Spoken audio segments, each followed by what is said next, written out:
Hi, good morning. This is the first stage of making my sourdough bread. I've got the leaven here, or the wild yeast, which I've developed, and I'm going to get a teaspoon and check that it's active enough. You can probably see the bubbles in it, so I'm just going to drop a little bit into some cold water. If it floats, like it's staying there, that's very active. The carbon dioxide in the yeast is strong, so that means I can now put it in the bowl. Firstly, I've got some water here. I'm making 2 loaves, so I need 1,000 grams of flour and 700 grams of water. The water temperature is about 28 degrees, which is good. I need 700 grams of that, so it's always best to weigh water because it's more accurate than doing it by any other method. So 700 grams of water. I don't think you can see at the bottom there. 4, 5, 6, 706. Take a little bit out. Easiest way to do it. 694. It's really important to be accurate with this. Okay, it's 703, so that's good enough. Check it out. Now I want to zero this, and I want to put 200 grams of the yeast in. That's lovely, and you can probably see it's bouncy. It's let me do it with all. It's got a lovely puffiness about it, so I need 200 grams of that in. You can see it floating even in that situation.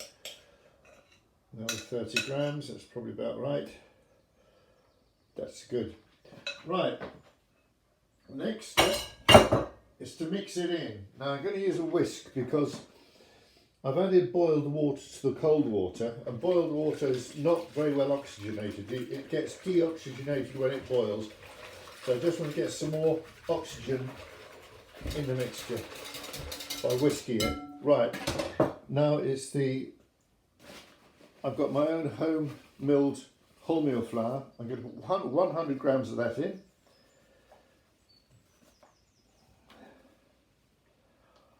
It's a touch more than that, but that doesn't matter. And then 900 grams, make it up to 1,000 grams of strong white organic flour. This is Stokes Farm flour, which is brilliant stuff.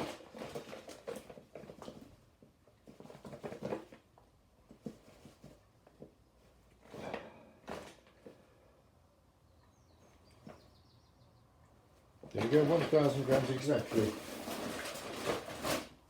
Now I just need to mix this in thoroughly, and I'm going to leave it to autolyse for 2 hours. Autolysing is allowing every grain of flour to fully absorb the water that I put into it. If you don't do that, you won't get such a good crumb, you won't get such a good loaf of bread. Let's take this out now. What I do is I mix it all together. It's quite a wet mix, and I also, in a minute, I'll get my hand in there and I will keep going, kneading it, if you like, to a certain extent, for like 5 or 6 minutes until it looks as though it's all fully integrated. At that point, I'm going to put it aside for 2 hours. That allows the autolysing process to fully be fully effective. So in 2 hours' time, it's not right yet, but you'll see. In 2 hours' time, I'll come back to that, and I'll show you the next process. I do put this in a controlled environment where it's 24 degrees centigrade, which is absolutely ideal for the bread. And depending on your situation, your environment, you may need to leave it a little bit longer if it's cooler. But temperature's another thing. I'm just going to show you the methods here. Okay, so I'm going to mix that by hand in a minute, and I'll come back to you later on. Hello, it's John Robbins here. Sourdough making and baking process part 2. I've got my sourdough in this controlled environment storage box. Basically it's a heat mat from a propagator that I got from a garden centre for about 20 quid, which has been put inside a box, and it's maintaining a temperature at the moment of 23.2, about 24 is what you want. 23, 24 is fine. So anyway, this is what's happened after the autolysing stage. Autolysing being you mix the flour and water together and you leave it for 2 hours to completely absorb, so every grain of flour completely absorbs the water. I now have salt here. Sorry about the strange colour, but I forgot to brush out the cumin, residues of cumin that I put in there, pestle and mortar before I ground up the salt. But what I'm going to do now is add the salt, which is 10 grams per 500. So the salt with 10 grams and 50 grams of warm water I put in originally, and you just massage it into the dough like this. Don't worry about the colour, as I said, like a bit of extra flavour, won't it? So I'm just going to keep being a bit careful with the dough as well. You can see how soft it is now, and see how it's totally, you can see it's fully absorbed the liquid, and obviously I'm adding a bit more liquid here. But I just want to keep on massaging it like this, getting all the salt water into the dough. It's much better to dissolve the salt rather than having straight salt onto the dough, because salt kills yeast in its concentrated form. That's why I like to just add the salt, including water, in a liquid form. It's actually already showing a bit of gluten stretch, not very much now, and you can be fairly rough with the dough at this stage, but you don't, as the stages go on, you need to be more careful, but you see that next time. Right, it's nearly done now. You can see the dough's tightening up quite nicely. Let's flip it over again, give it another massage. And this is part 2, as I say, massaging the salt water solution into the dough. That's getting quite sticky now and quite solid, so that's where we are now. What I need this dough to do over the rest of this proving process, rising and proving, is for it to gain about 2/3 in volume. It's gained a little bit since I put everything together in the autolyse situation. It's just swollen a bit, but now with the salt in it, it'll activate much more. I'm now going to put the cloth back on top and put it back into the box here and leave it for another half an hour. Every half an hour I'm going to take it out and show you the stretch and fold method next time. Thank you. Okay, so this is after 30 minutes. I'm going to do my first stretch and fold. You might be able to see, let me put the lights on, studio lights. You might be able to see that it's quite slightly lively. I need to get a little bit of water, so just going to get that, just to dampen my hands slightly. And I'm going to do the stretch and fold now. I'm going to go in here with and you'd be surprised how well this dough stretches up and folds. It's at its most responsive in this first section. I've just turned it 90 degrees, do the same thing, stretch and fold. What you don't want to do is to tear it. If you tear it, you're going to ruin the structure. Third quarter up. It's already beginning to tighten slightly. Have you noticed that? Look, fourth one, last time probably. Up, stretch and fold. If I try and do it again, it doesn't respond because it's done its stretching all over, yeah? What I'm going to do now is just turn the dough over. I say wet my hands and then shake it off. Just turn it over like that so that it, look at that, nice and plump bit of dough. And I'm going to cover it and I'm going to repeat the process twice more. So let's just recap. I've autolysed it, mixing the flour and the water for 2 hours. Then I've added the salt in part 2. This is sourdough part 3, and this is the stretch and fold method. So you're doing it 90 degrees stretch fold, 90 degrees stretch fold. You do it all around the circle 4 times, and you must feel the dough, feel the resistance, and don't overstretch it. It is at its most responsive at this stage, so it will stretch further. The next time I do it, I'll do exactly the same process, but I'll be feeling it. It won't quite stretch so much, but each time I do it, the dough will rise. I'm looking for a rise of about 2/3 for me to go on to the next stage. Fundamentally, I stretch and fold 3 times, then I leave it until it's come up about 2/3 in rising above what it was before the autolyse. Okay, right, that's in for another 30 minutes. Speak again soon. Okay, this is my sourdough, is it part 3 I think, or part 4, I can't remember now. Anyway, it's been through the 3 sessions of the lift and fold. We now have a lovely looking, hope you can see that all right, dough, and I'm just going to go through the next process. First one, I'm going to line the banneton, and the banneton is this wicker holding basket, as it were, with which I put the risen dough into that to do the final proof. Then that'll take possibly a couple of hours, 3 hours, something like that. We need it to come up another 25% in these bannetons. It's one, just for the second one. I have got 2 loaves worth here. I quite like doing 2 loaves. It's a larger amount of dough and makes it easier to handle. There we go, that should do it. Next step is to put those to one side, and I'm going to oil the table. Not a lot, just a little bit of oil like that, which I'm going to just spread. It's olive oil, by the way, extra virgin of course. Spread that over the whole table, the working area of the table I should say.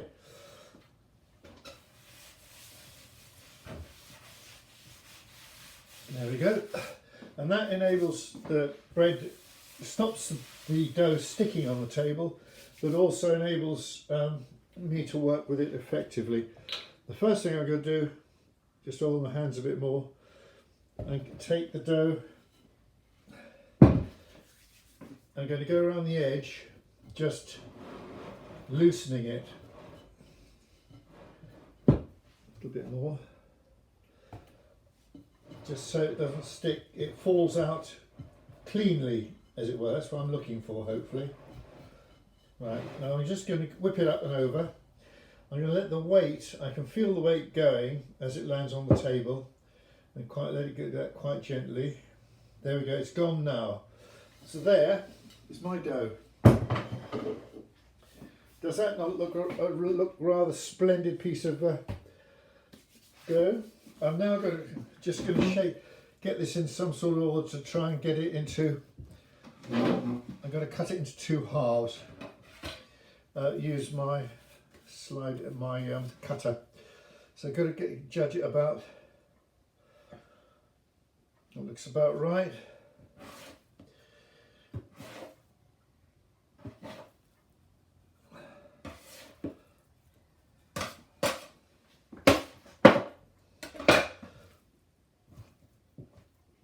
I think that looks about right.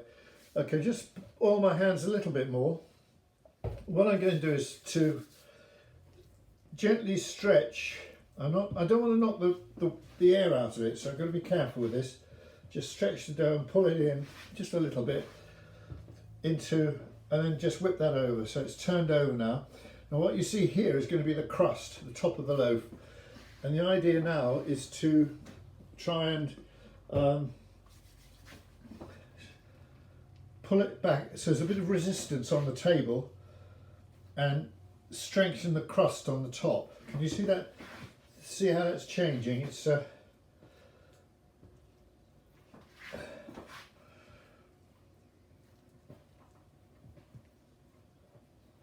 It's now, I can see the bubbles, there's some nice airy bubbles coming up as well. That's just, that looks all right to me. So I'm just going to put a little bit of flour on there, on the top of that. And this is some of my home milled wholemeal flour. Just going to sprinkle on the top. And again, to help it not sticking to the banneton. Now I'm going to turn it into the banneton, like that, and I'm going to stitch it so that hole in the middle doesn't become a problem. By stitching it also, can you see it's stretching the dough from the side? That's looking really good actually. That one is done. I think I might have misjudged the sizes, it's not quite in half. Anyway, that's half of it. I'll just do the other one quickly. We do the same thing with this one, and that is pull it all in towards the middle and flip it over, and then we're going to do the stretching side of it again. Just dust my hands a bit and just see if we can't. A bit more oil. Jolly hands, and now I'm just going to pull it. I'll get the resistance from the table. Yes, this is smaller, this one. Can you see it? There we go. It's doing a nice job. Look at that strength. It's just strengthening that crust on the top. Does a lovely job of it. Okay. And again, I just dust the top. A bit of flour. And flop it over and put it in the banneton. I have misjudged it slightly, but this one doesn't look too bad. I will just stitch it a bit on the top just to make sure we get really tight crust. There we go. I'm now going to give a little bit of a sprinkle on here as well. There we go. Those will now be covered and left for probably an hour, 2-3 hours, something like that. After which this one will rise quite even just slightly above the level here. There's a bubble there, look at that. And another one there. And this one will rise a little bit less, but you're looking about 25% rise. When you think you're about half an hour from oven ready, 3/4 of an hour from oven, preheat the oven to 240 degrees centigrade, which is 475 Fahrenheit or Mark 9 on a gas oven. But you do need to preheat it. I'm going to put my cloche in the oven to heat up, so it's red hot when I put the bread into it. Thank you very much. I'll see you later on. Hello again. I'm set up now for taking out the first loaf, which is ready, and putting in the second one, which is here. Can you see it's quite loose? It's nicely kept out of it. It's nicely loose around just give it a little shake and make sure it's not going to stick to the banneton, which it won't now. You can see the bubbles on it. It's looking very good. It returns nicely for, I think it's just right to go in. Here I've got a lamb or lamage. It's a razor blade, and I'm going to slash the top of the loaf. That enables it to expand outwards and to rise properly. Excuse me. No, I haven't got coronavirus, don't worry. Right, I'm going to get the first one out of the oven now.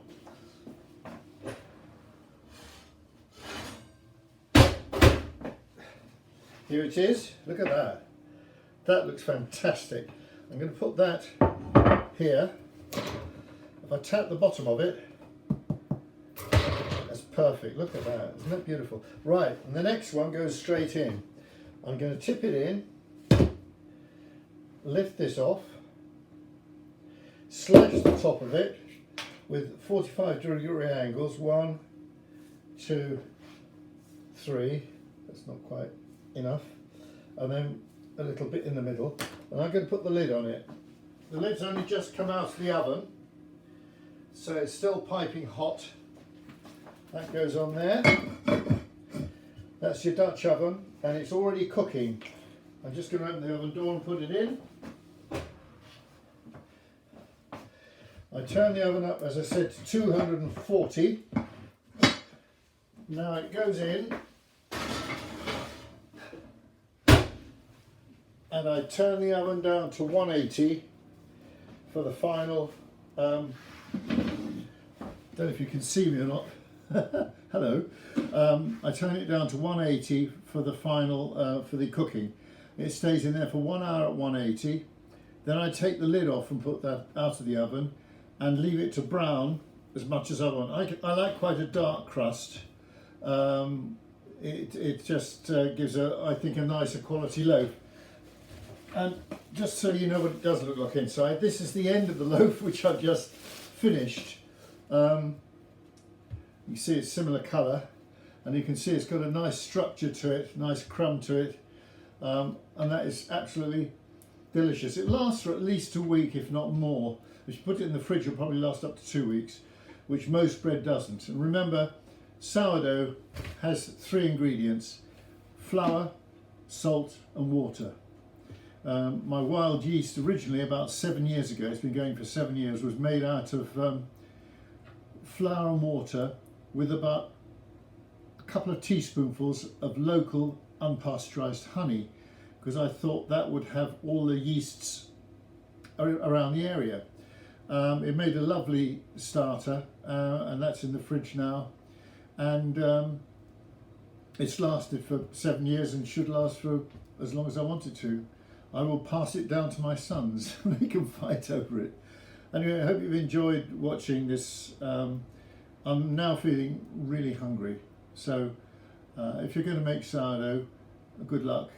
My name's John Robbins, and I'll see you soon. Bye.